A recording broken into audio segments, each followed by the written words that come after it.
คนคุณเรียนนิเทศมากรุงเทพเหมือนกันใช่ป่ะเขารุ่นพี่ผม แล้วเขาทำละครแล้วคุณทำอะไรคะตอนที่อยู่คณะผมเที่ยวฮะรู้ละก็เลยไม่ได้เจอกัน ถ้าติดเกาะเราต้องเลือกคนจากโฟร์คิงส์1 คนที่จะช่วยให้เรารอด คือเป้อารักษ์กับโจ๊กคาริน ไม่มีใครอยากจะเลือกแบบกิจจริตเฟยไม่มี ไอ้กิจจริตพึ่งไม่ได้เลย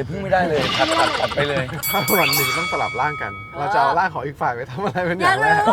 อยากรู้ ผมเป็นคนไม่ค่อยเกเรครับ อ๋อ ปาร์ตี้ก็ไม่ปาร์ตี้แล้วก็มีมุมนึงไปร่างไอ้จีนี่ไปแล้วไม่ต้องรับผิดชอบอะไรพาไปเล่นเกม ดีไหม ผมอยากเอาร่างพี่จ๋ายไปโพสสเตตัสเฟซบุ๊ก ที่อยากจะโพส อะไรก็ได้ที่ผมอยากโพสทุกเรื่องอะ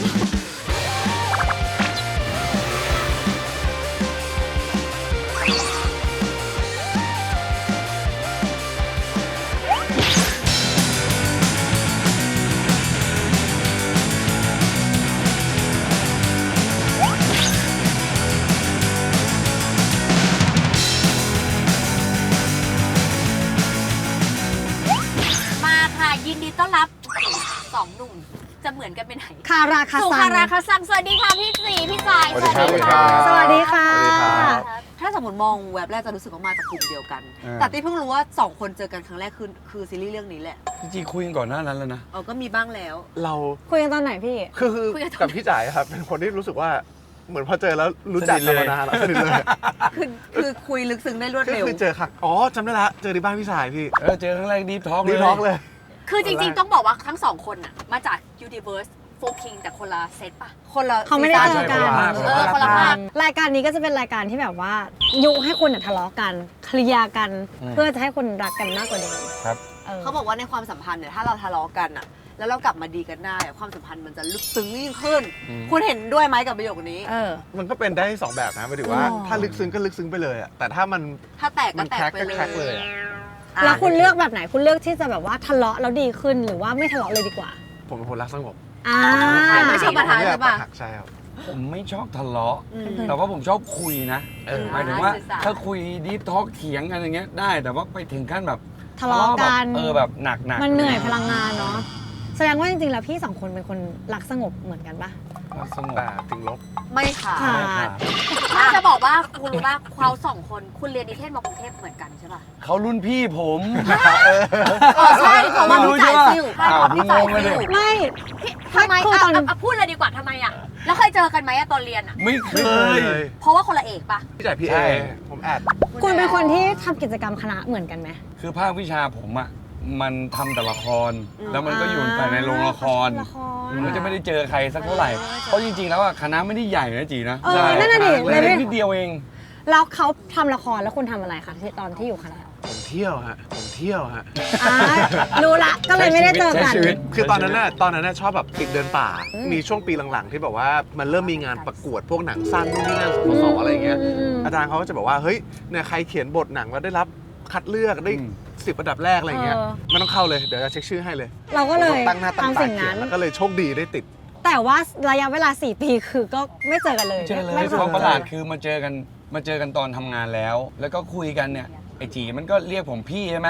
ก็คุยกันไปคุยมาเอ้ยมึงเรียนที่ไหนวะเรียนมองเทพเอ้ามอเดียวกัน เราอยู่ มึง ปี รหัส ต่าง อะไร กันปีเดียว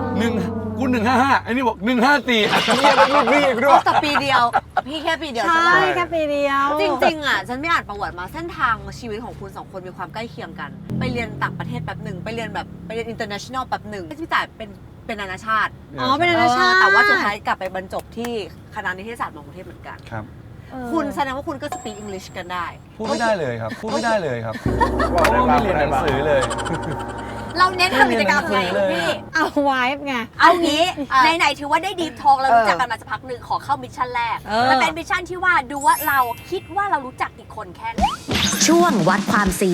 จะให้ก้อยนัตตี้ดรีม1 คนและแขกรับเชิญอีก1 คน ลองเผยฝีปากกันคนละ1 ประโยค ผ่านไมค์แปลงเสียงนอกรถ เพื่อเช็คว่าคนในรถเนี่ยจะรู้หรือไม่ว่าประโยคไหนเป็นเพื่อนซีของเรา คำถามแรกคือว่าถ้ามีผู้หญิงเดินมาขอถ่ายรูปพี่จี แล้วบอกว่าพี่คะหนูโสดนะคะ พี่จีจะตอบว่าอะไร ขอบคุณสำหรับข้อมูลครับขอให้เป็นวันที่ดี ขอบคุณสำหรับข้อมูลครับ ขอให้เป็นวันที่ดีเสียงที่สอง เสียงที่ ทับน้องขอบคุณครับ ครับน้องขอบคุณครับ คุณลองทายซิว่าคำตอบไหนเป็นคำตอบของคุณจี เสียงหนึ่งหรือเสียงสองคะพี่จ๋าย ผมว่าเสียงสองนะ เฮ้ย ก็คือแค่บอกว่า ขอบคุณครับ ครับขอบคุณครับ ครับ คือตอนแรกผมจะพูดประโยคของเราแล้ว แต่มันจะง่าย มันจะออกเวียนเกิน อย่าเพิ่งไล่นะ ข้อที่สองคำถามคือว่า ถ้าเข้าซีนด้วยกันแล้วพี่จ๋ายพูดบทผิด พี่จีจะพูดว่า ชิวๆพี่ไม่เป็นไร ชิวๆพี่ไม่เป็นไร เสียงที่สองนะคะ ไปต่อเลยพี่ไปรับแอคคิวแล้วไปต่อเลย ไปต่อเลยพี่ผมก็รับแอคพี่แล้วก็ไปต่อเลย น่าจะอันแรกครับ อันแรก เสียงแรกนะ ชิวๆพี่ไม่เป็นไร อืม เดี๋ยวน้องมาเฉลยกันนะคะ อันที่สาม ข้อสุดท้ายคือว่า ถ้ามีคนมาทักชื่อผิด ว่าพี่จีผิดเป็นพี่จ๋ายพี่จีจะพูดว่า ใช่ครับผมจ่ายเองผมจ่ายเอง ใช่ครับผมจ่ายเอง อันที่สอง ผมจุ้ยครับ ก็เปลี่ยนชื่อใหม่ไปเลย ผมจุ๋ยครับผมว่าอันแรกครับ ครับ โอเค ผมจ่ายครับคือรับไปเลย เรามา รับเลย เรามาทายกัน คำ คำถามแรกถ้ามีคนมาบอกชอบคุณจี คุณจี หนูโสดนะคะ คุณจีจะตอบว่าอะไร ครับ ขอบคุณสำหรับข้อมูลครับ ซึ่งประโยคที่คุณบอกว่าถ้าสมมติว่าพูดจะรู้เลยว่า จะ เป็น ได้ ประโยคของเราสองคน มันคืออะไร ปโยคคะ ขอบคุณครับ I love my job คุณจะพูดคำนี้กันเหร ไอเลิฟไม่ชอบ ผมพูดทั้งกอง รักอาชีพของเราเนาะ ตลอดเวลา เป็นการมานิเฟสหรอ มินิเฟสคนทั้งกอง เพราะว่าแม่งเหนื่อยมาก เป็นกองที่แม่งโคตรเหนื่อยแบบเหนื่อยมากแล้วมันเป็นหนังแอคชั่นเนาะ ใช้พลังเยอะ ไอจีเนี่ยเขารับบทหนัก คือเขาเป็นตัวแบบเดินเรื่องด้วยแอคชั่นด้วย บางวันเนี่ยตาแม่งลอยอ่ะ ตัวแม่งก็เหลืองก็แดกแบบฟักทองเลยอ่ะ ขอพูดพี่จีชูมาขึ้นมาทุกคนคือตั้งแต่ก้อยเกิ โอ้ย ด นี่ มา เหลืองน้อยลงแล้ว นี่เป็นคนที่มือเหลืองที่ เฮ้ย สุด เหลือง เหลืองมา โอ้ย ก นี่น้อยลงแล้ว จริงเหรอนี่น้อยลงแล้วเหรอ แต่เขากินฟักทองเยอะ ใช่เขาชอบกินฟักทองมาก ซึ่งมันอร่อยมากนะผมบอก แต่ เลย ฟักทองอร่อย ใช่ แต่ว่ากินจนตัวเหลืองมีบางวันหน้าเหลืองแต่วันนี้ดีขึ้นแล้ว ตอนถ่ายนี่คือไม่แบมือว่าไอ้ขี้แม่งเหลืองจริง เหลืองมาก แล้วไม่มีบางวันเขาจัดไฟ เฮ้ยทำไมไฟมันไม่ได้สักทีวะ ไม่ใช่ไฟมึงเหลือง ผมเอง มาข้อที่สองข้อที่สอง โอ้ย ข้อที่สองคำถามคืออะไรครับพี่ตี้ ถ้าเล่นบทจะพูดว่าอะไร ชิวๆครับ ชิว เอาไปต่อเลยครับพี่ เดี๋ยวผมรับแอปเอง เฮ้ย รับแอปเอง ใช่ แต่ว่าแต่ว่าข้อดีคืออะไรรู้ป่ะก้อยทำงานกับพี่จีมาก้อยก็รู้สึกว่าพี่จีพูดอันแรกได้เหมือนกัน เออ ชิว ข้อสุดท้าย ข้อสุดท้าย ถ้ามีคนมาทักผิด จะตอบว่าอะไร พี่ตอบว่าอะไร ใจ นะ ครับ ถูกต้อง เฮ้ยใจครับ เพราะว่าพี่จีไม่น่าจะพูดว่าจุ้ยครับแต่ถูก ก็รับบทเป็นจ่ายไปได้เลย ซึ่งจริงๆพี่จีเล่าให้ฟังว่ามีคนทักมาแล้ว ซึ่งมันก็เกิดขึ้นบ่อยครั้งอยู่อะไรอย่างเงี้ย ชื่อไงมันแบบจีจ่ายมันคล้ายนะเว้ย จ่าย แล้วถ้าดูลุคเขาดิ อันนี้จีอันนี้ลือจี ลือจี อันนั้นเลยเขาเป็นเล มี ย หนวดลือจี อ่ะถือว่ามิชชั่นนี้นะคะ คุณไม่สำเร็จนะ แต่คุณจะสำเร็จในมิชชั่น ใน ที่ มิช ส ชั่น อง ต่อไป ช่วงขึ้นสังเวียน เราจะมีโหลคำถามให้ทั้งสองคนได้เผากัน ผ่านคำถามที่เตรียมเอาไว้ให้ ระหว่างที่ทำการแบทเทิลถ้าต้องการให้อีกฝ่ายหยุดพูด เราสามารถยกป้ายมิวได้ทันที แต่ละคนจะมีสิทธิ์มิวได้คนละ1 ครั้ง เขาบอกว่าเวลาแบบแก๊งชายแท้เขาเล่นมุกกันอ่ะ พี่จ๋าจะเป็นคนที่แบบว่าไม่ทันแล้วก็เลยโดน พี่จี แกล้ง พี่จี พี่จีทุกคนอย่าตกใจ ไอ้นี่ชอบเล่น นี่ ผิ เทีย ด บผิด นั่นแหละแต่ว่าจริงไหมที่แบบว่าเราจะไม่ทันแล้วเราจะโดนแกล้ง ไม่ค่อยทันมุกแล้วก็ติดเชื่อคนง่าย ซึ่งเมื่อก่อนผมเป็นคนแบบว่าฟึบฟับโบ๊ะบ้ามากนะ แต่ว่าอะไรเกิดขึ้นทำไมอะไรจะคือจุดเปลี่ยน อะไรทำให้คุณเปลี่ยนไป ผมก็ไม่รู้ว่าพอผมโตขึ้นมารู้สึกว่าความเฉียบคมทางมุกมันหายไปอ่ะ เราอาจจะชิลไงเราอาจจะแบบว่าสบาย ผมก็พยายามพัฒนาตัวเองอยู่อะ เดี๋ยวเราจะมาเทรนกันในรถคันนี้ ได้ ดิฉันมั่นใจมากว่าคู่นี้ไม่มีทาง ฉันขอเดาว่าว่าจะไม่ได้ใช้ เพราะเขา ป้า เป็ ย นคน แต่ว่าไม่ เป็น เป็น ค ไร น manners ดีทั้งคู่ ทั้งคู่ ผมมิ้วเลยได้ไหม อย่างพี่อย่าเพิ่งพิมพ์ เดี๋ยว พี่ ก่อน คนละใครจะจับก่อนคำถามแรกแล้วก็ จับก่อน อ่านออกมา ถ้าติดเกาะเราต้องเลือกคนจากโฟร์คิงส์1 คนที่จะช่วยให้เรารอด และอีกคนหนึ่งที่จะสู้กับศัตรูได้เราจะเลือกใครแล้วเพราะอะไร ซึ่งขออนุญาตคือเลือก1 คนเพื่อมาสู้เขาด้วย สู้กับไอจีเหรอ ถูกและสู้กับคุณจ่าย ผมเลือกคุณโจ๊กอัคาริน เฮ้ยเดี๋ยวก่อนอันนี้ คุณรอดแน่นอน ให้ช่วยในการรอดชีวิต ทำไมถึงเลือกพี่โจ๊กอ่ะ โอ้ยจริงๆผมมีพี่ชาย2 คนนะครับในโปรเจกต์เนี้ยคือเป้อารักษ์กับโจ๊กอัคาริน อ้าวทำไมคุณเป้ไม่ได้โดนเลือกช่วยนะคะ อ่ะพี่คนนี้พึ่งได้บางทีนะครับบางทีก็พึ่งไม่ได้นะ อ๋อ โอ แต่ เค ว่าเพิ่งได้เหมือนกัน แต่หมายถึงว่าถ้าติดเกาะเนาะ ติด ถ้า เกาะเนาะ คุณโจ๊กดูจะพาเรา พี่ ร โจ้ อ เขาชาว ด เกาะอยู่แล้ว อ๋อเหรอ เขาชาวเกาะอยู่แล้วเขาชอบไปอยู่ตามเกาะเต่าเกาะนู่นเกาะนี่อะไรเงี้ย เขามีสกิล survival มีสกิล survivor ผมว่าผมอยู่กับพี่โจ๊กกับลินนี่ผมรอดแน่นอน ผมว่าอันเนี้ยถ้าไปถามใครในแก๊งอะก็จะมีคำตอบเดียวกันคือพี่โจ๊ก ชื่อพี่โจ๊ก อ๋อแสดงว่าเรื่องคนเดียว ไม่ กั ต้ น องไปถามใคร เขามีสกิลในการแบบเอาตัวรอดสูงเหรอ คือ หรือ เขา ว่า แข็ แข็ ง ง แก แร ร่ ง ง อ๋อแข็งแกร่ คื ง อใช่ แล้วอีกคนหนึ่งที่จะให้สู้กับศัตรู คือถ้าเอาวิไปสู้พี่จี ต้องสู้กับจีเหรอ ใช่แต่ว่าอยู่ดีพี่ต้องสู้กันเนี่ย ผมต้องเลือกนี่เลยครับ แหลมสมพล ทำไมถึง เอา ให้ คุ คุณ ณ แห แห ล ล ม ม มาสู้กับคุณจี เอ เพราะ อต้องแหลมสมพลก็ในเรื่องเขา เขาเป็นคอมเมนต์กัน จะได้แบบนะ เพราะพี่แหลมน่าจะอยากแก้แค้นคุณไง อ๋อ คุณไปยิงเพื่อนเขา เขายังเก็บความแค้นไว้อยู่ เออ เขาต้องใส่คุณ ตอนแรกอะจะเลือกพี่บิ๊กมาเพื่อให้อยู่รอด อืม เพราะว่าบอกว่าเขาชอบดูแลไงดูแลตาได้ก็ดูแลเราอะไรอย่างเงี้ย อ่า ส่วนพี่โจ๊กเนี่ยก็แน่นอน คนที่ทำให้เราอยู่รอดนี่ก็ต้องเป็นพี่โจ๊ก อ๋อแสดงว่าเรื่องสองเรื่องมาสู้กับพี่จ่ายด้วยเหรอ ใช่ พี่โจ๊กผมเลือกพี่ ให้มาสู้กับคุ พี่ ณ โจ๊ก ดานะ พี่โจ๊กจบ ในเชิงของการต่อสู้เหรอคะพี่ ทุกอย่าง จิตใจด้วยเหรอ จิตใจเหรอ คือครบ ไม่มีใครอยากจะเลือกแบบ กิจจริต เฟยไม่มี ไอ้กิจนี้พึ่งไม่ได้เลยพึ่งไม่ได้เลยตัดไปเลย ผัดไปเลยเนาะ ทำไมเกิดอะไรขึ้น แม่งพึ่งเราอย่างเดียวเลย โอเค อ่ะ นี่ข้อแรกเปิดข้อสอบมาเลยจ้ะ ถ้าตั้งชื่อเล่นให้อีกฝ่ายแทนชื่อตอนนี้ได้หนึ่งชื่ออ ม คิดว่าอีกฝ่ายควรชื่อว่าอะไร โอเค ถ้าไม่ใช่จีกับจ่ายเราจะเป็นใครแล้วลองตั้งชื่อสิให้เพื่อน มองหน้ามนมองหน้า ผู้ชายคนนี้ หานี้ ลุกแบบนี้นิสัยแบบนี้ ถ้าเป็นสมัยเรียนหนังสือนะแล้วคือมันลุกเนี่ย เออ น่าจะเรียกมันว่าโยกเยก พี่โอเคพี่จีข้อสูง สูง มาเนาะ สูงมาก คุณจีละคุณจ่ายชื่ออะไรดีคะ ผมเรียกจานอย่างเดียวเลยอะ เรียก จา จาน เขาเป็นคนที่บุคลิกที่แบบว่าเหมือนเป็นเอ c ไซโคลพีเดียที่แบบว่ารอบรู้อะ โอเค อ่ะ สายเปิดข้อที่3ไปเลยจ้า นี่จ้ะจริง ทายนิสัยเพื่อนงานเงินความรักครอบครัวตัวเอง คิดว่าอีกฝ่ายเรียงลำดับแบบไหน ลองทายสิ อันนี้ผมจำได้พี่จักรเคยเล่าให้ผมฟัง เอาเหรอ ใช่ใช่ใช่ อุ๊ย อันดับแรกคือครอบครัว โอเค แล้วก็อันดับที่สองคือเพื่อนพี่จักรเคยบอกว่าเคยพูดถึงวงไว้ว่า ถ้าเกิดว่าจะต้องเกิดเหตุการณ์ที่ทะเลาะกันหรืออะไรก็แล้วแต่ เขาจะไม่เลือกเงินหรืออะไรมาก่อนเขาจะเลือกความสัมพันธ์มาก่อนอะไรเงี้ยถ้าไม่ได้เงินเลยแต่ความสัมพันธ์ยังอยู่เขาก็จะเลือกสิ่งนั้นอะไรเงี้ยงานเงินความรักก็ตามมาเรื่อยๆแต่ว่าสิ่งแรกคือครอบครัวและเพื่อน ครอบครัวเพื่อน ใช่ งานเงินความรักตามมา แล้วตัวเองมีตัวเองด้วยนะ ตัวเองน่าจะมาสุดท้ายมั้งสำหรับพี่จ่ายอะเขาทำเพื่อคนอื่นใช่ ถูกต้องไหมคะพี่จ่ายเรียงยังไงดี ก็จริง ๆ ก็ถูกครับ แต่ว่าทำไม่ได้นะ แต่จริงๆมันมีหลายมิติไง เช่นสมมติว่าภาพที่คนอื่นมองมา อาจจะมองว่าผมอะทำเพื่อตัวเองอันสุดท้ายใช่ไหม อืม แต่ทั้งหมดทั้งมวลอะมันคือผมนะผมก็เลยรู้สึกว่า เข้าใจ ผมมาทำเพื่อตัวเองอยู่อะไร ครอบ เงี้ ครัวย ก็ครอบครัวเราเพื่อนก็ ใช่ เพื่อนเรา ใช่ใช่ผมรู้สึกว่าก็เพราะว่ามันเป็นนิดที่ผมต้องการ อืม อะไรเงี้ย อ่ะ ใช่ ทีนี้พี่จ่ายทายของพี่จี ผมว่าข้อแรกน่าจะเป็นงานนะ งานพี่จีคืองาน งาน แล้วก็น่าจะเป็นเรื่องเงินนะ งานเงิน เพราะว่าผมว่าน่าจะคล้ายกันผมว่าครอบครัวเขาน่าจะมีความเข้าใจอยู่แล้วอ่ะผมว่าตามมาน่าจะเป็นครอบครัว งาน ความรักแล้วก็ตัวเองตอนท้ายเหมือนกัน มันเป็นเรื่องจริงหรือเปล่า พี่จียังไงเฉล คุณ ย เรียง ห ยัง น่ ไง อย คุณเรียงยังไง เอาจริงๆก็เหมือนรวมทุกอย่าง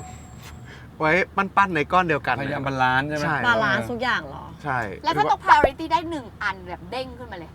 พรุ่งนี้มีเวลาแค่3ชั่วโมง ใช่ เราจะเลือก โอ้ ทำ โห สิ่ง ถ้า เนี้ย 3 ชั่วโมงมันก็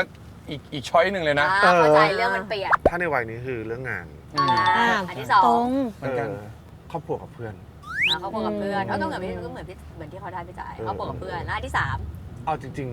ๆ ไม่ค่อยคิดถึงเรื่องที่เหลือเท่าไหร่ตอนนี้แบบว่าอยู่กับแค่สองสิ่งนี้ 3 เยอะ เราที่เหลือก็ตามมาประมาณนั้น เพราะว่าอย่างครอบครัวอย่างเงี้ยเหมือนน้องชายเราเพิ่งไปเรียนต่อที่ต่างประเทศอะไรอย่างเงี้ยแล้วก็โชคดีที่บอกว่าที่บ้าน ไม่ได้มีโรคภัยไข้เจ็บอะไรทุกคนก็เซตเทิลชีวิตตัวเองได้อย่างมีความสุขเราก็เลยโอเคไม่ค่อยห่วงมากอะไรอย่างเงี้ยใช่แต่คือแค่ไม่มีโรคก็เป็นลาภอันประเสริฐแหละก็เลยอยากใช้แรงที่เหลือตอนนี้แบบสร้างงานจริง ๆ เพราะว่าแบบในฐานะนักแสดงอ่ะมันก็มีสิ่งหนึ่งที่เมื่อเวลาของช่วงวัยผ่านไปอ่ะเราจะไม่สามารถกลับมารับบทแบบเดิมได้อีกอะไรอย่างเงี้ย โอ โอ เค เคคำถามถัดไปจ้า ต่อไปจ้ะ 2 ข้อ ถ้าวันหนึ่งต้องสลับร่างกัน เราจะเอาร่างของอีกฝ่ายไปทำอะไรเป็นอย่างแรก อยากรู้ ทำไมกูมีแต่เรื่องแย่ๆเอา พูดมันออกมาค่ะ จริงๆ คือถ้าผมอยู่ในร่างจีอะ อ่า ก็คงจะไม่ได้คิดว่า จะพาร่างจีไปไหน อยากดูว่าร่างเขาจะพาผมไปไหนมากกว่า หมายถึงว่าอยากรู้รูทีนมันนะว่าวันหนึงอะมันทำอะไรบ้างวะไม่คงทรมานน่าดูเลยสำหรับเราอะไรเงี้ยมันกินแต่อาหารคลี ออก น กำลังกาย ฟั อะ ก ไรอย่าง ท งี้ องออกกำลังกาย ไข่ต้มเนาะ มันทำอะไรบ้างวะอะไรเงี้ย แล้วเราอยากพาร่างเขาไปแบบว่าระเนระนาดนะเนี่ย มันก็มีนะ เพราะจริงๆแล้วผมเป็นคนไม่ค่อยเกเรแบบ อ๋อ ปาร์ตี้ก็ไม่ปาร์ตี้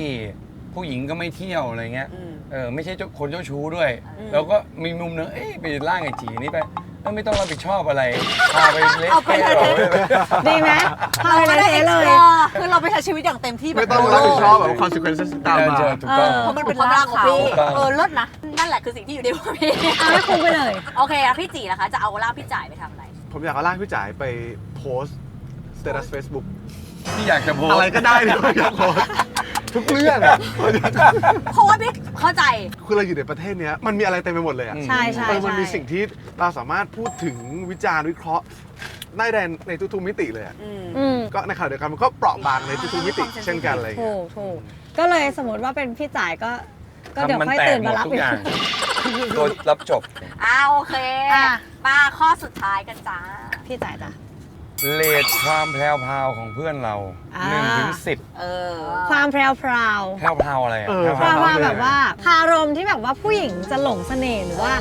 จะมีคนหลงเสน่ห์ คิด เขา ว่าเส อะ น่ห์ของคนนี้คืออะไรอย่างนี้ดีกว่า ผมตอบได้เลย ถ้าในเรื่องแพรวพราวกับผู้หญิงผมว่าพี่จ๋ายไม่แพรวพราว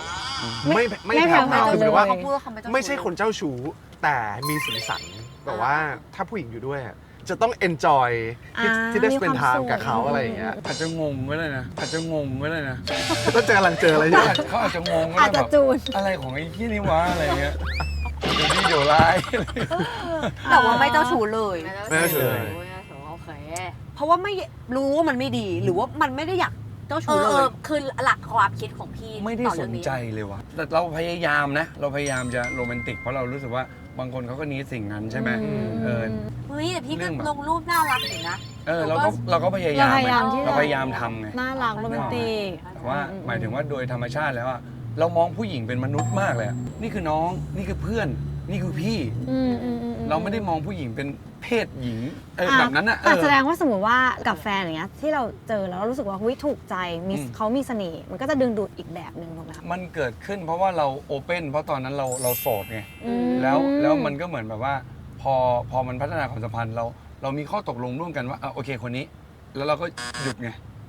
ดังนั้นพอผู้หญิงเข้ามามันก็จะเป็นในสถานะอื่นแล้วอะไรเงี้ย เพราะว่าสถานะนี้มีเจ้าของไปแล้ว เขาก็เลือกไปแล้ว ใช่ เขาเรียกว่าบอดี้เกิดการรีเซ็ตระบบ ซึ่งเป็นอย่างนี้ตลอดไม่ว่าเราจะมีความสุข หรือไม่มีความสุขกับแฟนปัจจุบันหรือคนก่อนไม่เกี่ยว แต่ว่ามันแบบมันเซ็ตไปแล้วว่าเอ้ยเราตกลงกันแล้วว่าอย่างนี้อะไรเงี้ยผู้หญิงคนอื่นเข้ามาก็สถานะอื่นเราจะเป็นอย่างนี้ มันก็เลยตัดเรื่องนั้นไปเลย เพราะว่าไม่อยากวุ่นวายไม่อยากมีปัญหาไม่อยากเป็นทุกข์อ่ะ แต่ว่าเมื่อกี้ผมเป็นคล้ายๆพี่เลย หลังๆผมแม่งมองเป็นดวงจิตแบบว่ามองในแง่ของ anatomy เลยทุกคนมันเหมือนกันมากเลยอะแต่สิ่งที่ต่างกันคือใจอะคือดวงจิตที่มันทำให้เรารู้สึกตกหลุมแห่งความรู้สึกด้วยเสน่ห์เฉพาะตัวของคนนั้นๆเลยนะเลยมองเป็นดวงจิต มองเป็นน้อง ก็ อ่ะ ดีแล้ว น้องๆ ก็เลย อย่างนี้ แต่มันก็หลากหลายคนเราก็หลากหลายไงไม่เป็นไรกันน่ารัก ประมาณ แต่ว่าเขาคือเสน่ห์ของเขา ขอ คื ง ออะไร จี ครับ ใช่ไหมถ้าผมให้ผมว่าเขาอยู่ประมาณ 7 ประมาณเนี้ย ความแพรวพราวเหรอ ความแพรวพราว เพราะว่าจีมันไม่ใช่แพรวพราวแต่ว่าด้วยความเป็นธรรมชาติของเขาอ่ะเขาแบบอาจจะไม่ได้ตั้งใจแบบหวานเสน่ห์อะไรหรอก แต่ว่าผมว่าถ้าผู้หญิงแบบเจอเขาก็น่าจะชอบหรือตกหลุมรักได้ง่ายมันดูซื่อมันดูจริงใจมันดูแบบมันดูไม่มีอะไรอยู่ข้างหลังอะดูไม่ใช่เป็นคนจะไปหลอกใครอะ ไม่มีพิษภัย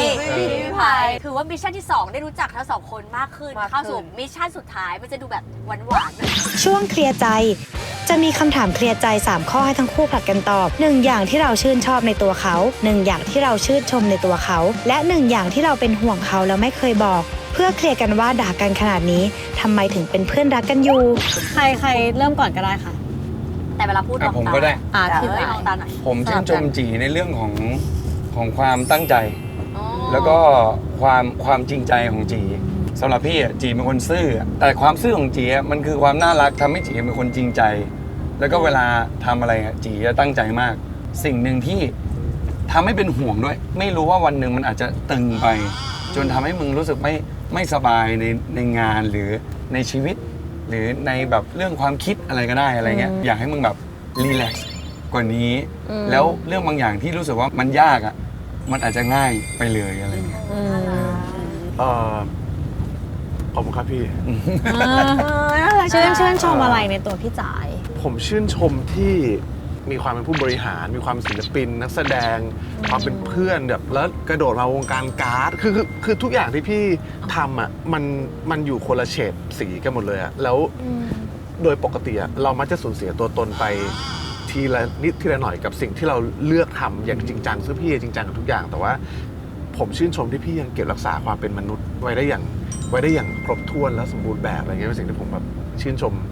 พี่มากๆเลยครับแล้วก็สิ่งที่ชื่นชอบแล้วก็อยากจะขอบคุณไม่เคยพูดกับพี่เลยก็คือจริงๆที่เป็นรายการแรกนะที่เรามาออกสำหรับก็สกินอะไรเงี้ยก็ผมอยากขอบคุณพี่เพราะว่าตอนออกกองผมแม่งเบลอมากเลยอะพี่แบบเบลอแบบเบลอหนักจัดๆผมว่าพี่รู้แหละแล้วก็ขอบคุณที่แบบว่าแบกแครี่ทั้งนอกซีนทั้งในซีนเป็นแบบเป็นทั้งเพื่อนและพี่ที่น่ารักมากๆอะไรอย่างเงี้ยขอบคุณมากๆ ดีมากครับ ผมเป็นห่วงสุขภาพเขาในระยะยาวผมอาจจะเป็นคนที่ให้ความสำคัญเรื่องสุขภาพอะไรเงี้ยแล้วก็จากสิ่งที่พี่ทำจาก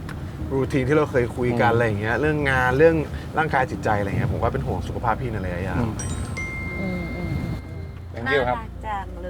ย น่ารัก เขาจริงๆถือว่าเขาสาม เพราะเขาจะถามผมบ่อย ครบแล้ว เขาจะถามผมบ่อย เรื่องแบบได้นอนบ้างไหมพักผ่อนบ้างหรือเปล่า แล้ว อะไรเงี้ย คือถามพี่จ่ายนอนน้อยไหมหรือหมายถึงว่าเพราะพี่ก็ไม่ปาร์ตี้ถูกป่ะ บาง พี่ ครั้ง ทำ ก็ แต่ น้อยนะน้อย อืม หลักๆมันคือเล่นคอนเสิร์ตนี่แหละแล้วก็ มันก็จะ พอเราจะทำอย่างอื่นเราก็ต้องเจียดเวลาไป อืม แต่ว่าเราจะมีเส้นอยู่ ถ้าเรารู้สึกว่า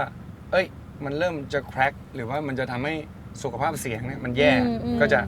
จะเลิกละอะไรเงี้ย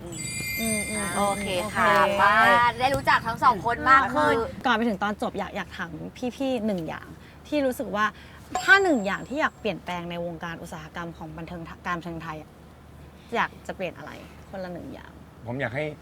ทุกๆอาชีพในอุตสาหกรรมมันอยู่ได้จริง เข้าใจ ๆ โดยที่ไม่ต้องมีจ็อบที่2หรือไม่ต้องเซอร์ไวฟ์ขนาดเนี้ยในบ้านเรามันน้อยมันต้องมีจ็อบที่2กับทุกอย่างเลยอะแล้วมันทำให้คนไม่สามารถโฟกัสงานนั้นๆได้อย่างเต็มร้อย สิ่งที่พี่จ่ายตอบอะจริงๆแล้วมัน cross over ในทุกๆมิติเลยนะตั้งแต่เรื่องเล็กไปจนถึงเรื่องใหญ่ผมว่ามันก็คือเรื่องของรายรับ ใช่ ของการสร้างสรรค์ผลงานแล้วก็เลี้ยงดูอะไรเงี้ยซึ่งพอพูดเรื่องนี้มันคือเรื่องของเม็ดเงินในอุตสาหกรรม ถูก Yes แล้วพอมันมีเม็ดเงินมากพอเนี่ยมันก็จะสร้างงานที่ดีได้ สร้างงานที่ดีได้มันก็จะมีความคิดสร้างสรรค์อุตสาหกรรมมันก็จะก้าวหน้าในขณะเดียวกันแล้วก็จะเลี้ยงชีวิตได้ด้วยพอมีเวลามากขึ้นงานสร้างสรรค์มันก็จะมีคุณภาพมากขึ้นอะไรอย่างเงี้ยจริงๆ มันก็อยู่ในทุกๆ process ก็ขอบวกหนึ่งสิ่งที่พี่จ๋ายบอกอยากให้อุตสาหกรรมหนังไทยได้ถูกเอาเข้าไปเป็นหนึ่งในนโยบายระดับประเทศอะไรอย่างเงี้ยเพื่อที่จะมันจะแก้ไขในเชิงระบบได้อย่างยั่งยืนอะไรเงี้ยซึ่งจริงๆแล้วทุกวันนี้ก็มีการขับเคลื่อนในสิ่งนั้นอยู่ไม่ว่าจะเป็นแบบว่าสมาคมนักแสดงหรือว่าพี่ๆผู้ใหญ่อะไรเงี้ยก็ มีการผลักดัน ขับเคลื่อน ใน สิ่ง การ นี้อยู่อะไรเงี้ย เดี๋ยวเรามารอดูกัน ฝากด้วยนะคะฝากด้วยนะคะ โอเคสำหรับก่อนที่จะข้อทีคำถามก่อนจะคำถามสุดท้าย รู้ไหมว่าเราแจกบัตรนะคะทุกคนสำหรับเรื่องบัตรเทวา 10 ใบนะคะคำถามคือว่าในบรรดาชีวิตของคุณหมัดใดที่แรงที่สุดและมันถูกใจพวกเราที่สุด 10 คอมเมนต์ 10 คอมเมนต์ที่ถูกใจที่สุดจะได้10 ใบไป ซึ่งบัตรเนี่ยมันมีหลายแบบนะ มันจะเป็นบัตรแบบนี้หรือมันเป็นตีความมา ใช่ ไม่เอาหนักเพราะมัน มีคนบอกว่าผัวต่อยค่ะอย่างเงี้ยได้ไหม ได้หมดคืออาจจะให้พอสงสารหรืออะไรก็แล้วแต่ แต่ขอให้เป็นคำตอบที่มันสะกิดตากรรมการละกันค่ะทีนี้คำถามสุดท้ายเดี๋ยวให้ตอบพร้อมกันนะครับ กอดหอมแก้มหรือจับมือ ครับ คาราคาซังขึ้นรถมาจะพาไป กอดครับ เฮ้ยไม่จ๋า ก่อน กอดกันหนึ่งที แต่จะบอกว่าภาพในหัวผมอะคือ เราหอมแก้มกันเหร จั อบ มือก่อนแล้วก็ ทำ3อย่างน่ารัก โอเคทุกคนฝากไปดูด้วยนะคะก็ว่าอยากให้แบบทุกคนสนับสนุนหนังไทยเนี่ยเพราะเห็นเลยว่าตั้งใจมาก แต่ว่า จ ดี ริง นะ ๆ ดีมาก นะคะบัตรเทวานะคะไปดูทั้งคู่กันด้วย ฝากด้วยค่ะทุกคน 27 พี่จีพี่จ๋าอยากฝากอะไรอีกไหมจ๊ะนอกจากหนังเรื่องนี้ ฝากอัลบั้มบอย โอเค ปีนี้ครับอัลบั้มไททอสมิธนะครับก็ฝากติดตามด้วยก็น่าจะมีซิงเกิลปล่อยมาเรื่อยๆครับก็ซิงเกิลแรกนะครับก็ฝากดูพี่จีและพระเอ็มวีผมนะครับ นี่ ซึ่งเพลงโคตรมัน วัฏฏะสงสาร วัฏฏะสงสาร ศูนย์ จะเป็นเพลงประกอบภาพยนตร์ อ่า เรื่องนี้ โอเค ครับผม โอเค ครับ ฝากติดตาม ได้ค่ะ ด้วย ฝากทั้งคู่ด้วยนะคะ ครับ บ๊ายบายค่ะ